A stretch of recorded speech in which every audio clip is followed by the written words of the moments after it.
हम 6th paragraph की तरफ मूव करेंगे।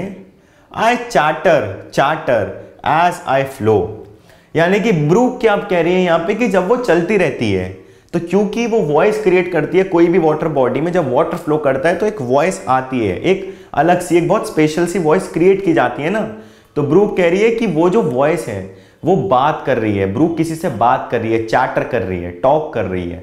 तो ये ब्रूक बता रही है कि आई चार्टर एज आई फ्लो, बात की जा रही है किसी से, उस फ्लो को बात करना बताया जा रहा है, किसी से बोलना, किसी से बातें करना। फिर से personification, to join the brimming river, दोबारे से फ्लो करते करते वो फिर से ब्रिमिंग रिवर को, जो फ्लोइंग रिवर है, फिर से उसको ज्वाइन कर लेती है, बातें करते हुए उस रिवर को ज्वाइन कर लेती है। फिर से फॉर मैन में कम एंड मैन में go but I live on for ever, यानी कि आदमी आते रहेंगे, आदमी जाते रहेंगे। ये बताता है कि ये एटर्नल है, ये अमर है, ये कभी नहीं मर सकती। ठीक है, आदमी आते रहेंगे, जाते रहेंगे, बट ब्रूक एटर्नल है, उसे कभी कुछ नहीं होगा, वो कभी नहीं मरेगी। तो ये इस पैराग्राफ का मतलब था। अब ये जो वर्ड्स हैं चार्टर, ये दोनों में बहुत ही सारी पोएटिक डिवाइसेस यूज हुई हैं। तो चार्टर जो पहली पोएटिक डिवाइस यूज हुई है, क्योंकि ये दोनों सी और सी दोनों सेम लेटर से स्टार्ट हो रहे हैं, दो वर्ड, तो हो गया ऑलिट्रेशन। सी और सी, चार्टर दोनों सेम लेटर से स्टार्ट हो रहे हैं, इसलिए हम कह देंगे ऑलिट्रेशन। फिर क्योंकि दो सेम वर्ड्स कंटिन्यूअसली आ रहे हैं, चार्टर सेम वर्ड रिपीट हो रहा है, तो जो पोएटिक डिवाइस यूज हुई है वो है रेपिटेशन। ठीक है, दोनों वर्ड सेम है तो रेपिटेशन। और चार्टर कौन करता है? ह्यूमन बीइंग करता है ना, जब हम बात करते हैं, जब हम चार्ट करते हैं, है ना। तो ये वॉइस किसको दी गई है? ब्रूक को दी गई है, यानी कि उसे पर्सोनिफाई किया गया है एक वॉइस देके। तो चार्टर क्योंकि ह्यूमन बीइंग्स करते हैं तो उसको क्या कहा गया है? जो पोएटिक डिवाइस यहाँ यूज हुई है वो है ओनोमैटोपोइया, यानी कि हम लोग देख सकते हैं कि ये ओनोमैटोपोइया का भी एग्जाम्पल है। ठीक है, तो ये जो दो वर्ड्स हैं इसमें 3 पोएटिक डिवाइसेस हैं, ऑलिट्रेशन, रेपिटेशन और ओनोमैटोपोइया। ये जो वॉइस है ये इंसान की है जब हम चार्ट करते हैं, और क्योंकि ये ब्रूक से कंपेयर की गई है इसलिए ओनोमैटोपोइया हो गया। अब हम लोग नेक्स्ट पैराग्राफ की तरफ मूव करते हैं। I wind about and in and out, जैसे विंड जब ब्लो करती है तो अंदर बाहर, दरवाजे खोल दो तो अंदर, बंद कर दो तो बाहर, ऐसे ही ब्रूक फ्लो करती रहती है, अंदर बाहर, कभी कहीं, क्योंकि पानी को तो जहां जगह मिले वहां फ्लो करता है।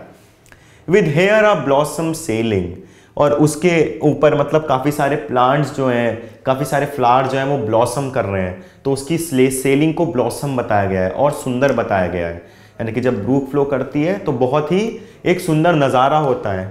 And here and there a lusty trout and here a there a grayling, तो ये here and there a lusty trout and here a there a grayling, जो लस्टी ट्राउट और जो ग्रेलिंग है ये दोनों फिशेज हैं, यानी कि ब्रूक कह रही है कि जब मैं फ्लो करती हूँ तो मेरे अंदर बहुत सारी फिशेस भी ट्रैवल करती हैं, और 2 फिशेस के नाम बताए गए हैं, एक लस्टी ट्राउट और एक ग्रेलिंग। ये फिशेस हैं जो उसमें ट्रैवल करती हैं। तो ब्रूक एक विंड की तरह ब्लो करती है, जैसे एक विंड बहुत अच्छी लगती है, सबको बहुत कामनेस प्रोवाइड करती है, वैसे ये ब्रूक का पानी जब फ्लो करता है ये भी बहुत कामनेस प्रोवाइड करता है। और इसकी सेलिंग बहुत ब्लॉसम्ड है, क्योंकि इसके ऊपर बहुत सारे प्लांट्स ग्रो करते हैं, बहुत सारे फ्लावर्स ब्लॉसम करते हैं। एंड जब ब्रूक फ्लो करती है तो बहुत सारी फिशेस भी हैं जो इसके साथ, जो इसके अंदर ट्रैवल करती है, वो ब्रूक के अंदर, और वो भी पानी जहाँ जाता रहता है वो भी वहीं ट्रैवल करती रहती है। तो ये इस पैराग्राफ का मतलब था। अगर यहाँ पे हम देखें जो पोएटिक डिवाइसेस यूज हुई हैं, तो ऑलिट्रेशन का एग्जाम्पल हो गया अबाउट एंड। ठीक है, तो ऑलिट्रेशन को हम कह सकते हैं कि जो यूज हुआ है अबाउट एंड, क्योंकि दोनों का पहला वर्ड ए और ए सेम है। फिर जो वर्ड यूज हुआ है इन और आउट, ठीक है, इससे पहले हमने देखा था कम एंड गो, मतलब आओ और जाओ, तो 2 ऑपोजिट वर्ड्स एक लाइन में आ रहे थे ना। क्या कहा था? एनीथीसिस, इन अंदर आना, आउट बाहर जाना। तो इन और आउट, क्योंकि 2 ऑपोजिट वर्ड सेम लाइन में आ रहे हैं, तो जो पोएटिक डिवाइस यूज हुई है वो है एनीथीसिस। यहां पे भी जो पोएटिक डिवाइस का नाम यूज हुआ है वो है एनीथीसिस। तो पहली लाइन में ऑलिट्रेशन का एग्जाम्पल हो गया, एनीथीसिस का एग्जाम्पल हो गया। फिर क्योंकि 3rd और 4th लाइन इस पैराग्राफ की एंड से शुरू हो रही हैं, फर्स्ट वर्ड सेम है, तो हम क्या कह सकते हैं, एनाफोरा। ये जो पोएटिक डिवाइस इसमें है वो है एनाफोरा, क्योंकि मैंने कहा था ये पोएम फुल्ली लोडेड है, तो हम देख रहे हैं हर पैराग्राफ में कितनी सारी पोएटिक डिवाइसेस आ रही हैं। तो ये थर्ड और फोर्थ लाइन में कौन सी पोएटिक डिवाइस हो गई, एनाफोरा, क्योंकि यहाँ पे हम देखते हैं कि फर्स्ट वर्ड सेम है। और उसके बाद हेयर एंड देयर कंटिन्यूअसली दो लाइन में आ रहा है सेम वर्ड, तो इसको हम रेपिटिशन कह सकते हैं, यानी कि जो पोएटिक डिवाइस इस लाइन में है वो है रेपिटिशन।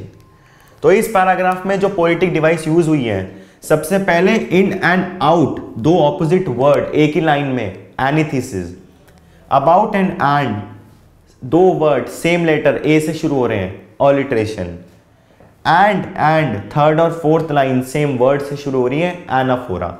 और फिर हेयर एंड देयर, थर्ड और फोर्थ लाइन में हेयर एंड देयर कंटिन्यूअसली आ रहा है, इसको हम कहेंगे रेपिटिशन। तो ये इस पैराग्राफ का मतलब था, इसमें पोएटिक डिवाइसेस यूज हुई थी।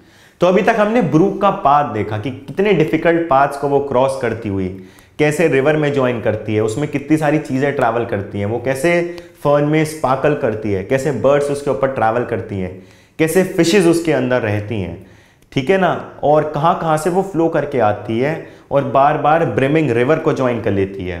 एंड सबसे इंपॉर्टेंट पाथ, मैन में कम एंड मैन में go but I live on for ever, यानी कि लोग आते रहते हैं, लोग जाते रहते हैं, बट ब्रूक एक ऐसी चीज है जो कि एटर्नल है, जो कि हमेशा रहती है और हमेशा फ्लो करती रहेगी, उसको कोई नहीं रोक सकता।